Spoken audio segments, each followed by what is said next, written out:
vous êtes ici dans les préalpes d'Azur, au-dessus de Grasse, Vence, Antibes. Vous êtes dans un lieu chargé d'histoire, avec un patrimoine culturel remarquable, mais aussi un patrimoine naturel extraordinaire. Vous avez l'eau qui a forgé au fil des siècles des gorges, dans un relief karstique. Vous avez aussi des paysages sublimes. Ce lieu est très fragile. Au nord, désertification. Au sud, pression foncière, immobilière du littoral. Il faut trouver le bon équilibre entre préservation de l'environnement et développement économique. Et développement économique qui passe par l'agriculture et par un tourisme de qualité. Mais nous avons un atout, peut-être que nulle part on trouvera ailleurs. Nous sommes un territoire qui est situé au nord de la première technopole d'Europe, où les usages de demain sont en train de se créer et où nous pouvons, et c'est une des missions essentielles des parcs, expérimenter. Il y a aussi la possibilité d'avoir un autre mode de vie qui ne soit pas simplement une recherche un peu passéiste d'une ruralité ancienne, non, c'est la ruralité de demain. Bref, un superbe challenge.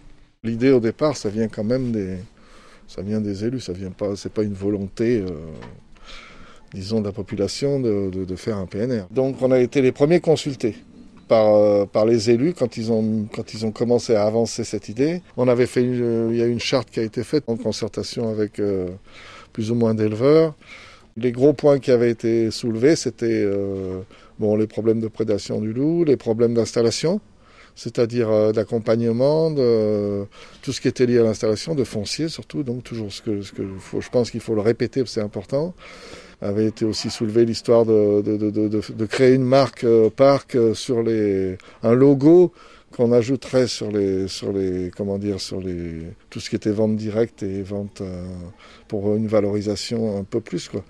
Le conseil de développement, c'est un organe de participation citoyenne qui accompagne la mise en œuvre de la charte du PNR. On essaie le plus possible d'avoir des méthodes participatives. Le conseil de développement ou les membres du conseil de développement sont avant tout des animateurs. On n'est pas là pour donner nos avis en propre.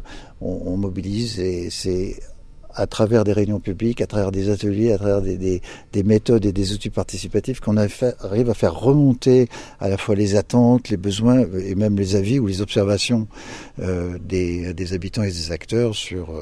Par exemple, on a organisé récemment des réunions publiques à la fois d'information et de débat sur les énergies renouvelables. Et ça a permis non pas de fournir notre avis, mais de faire un recueil des observations des habitants sur les énergies renouvelables et notamment sur le schéma régional éolien.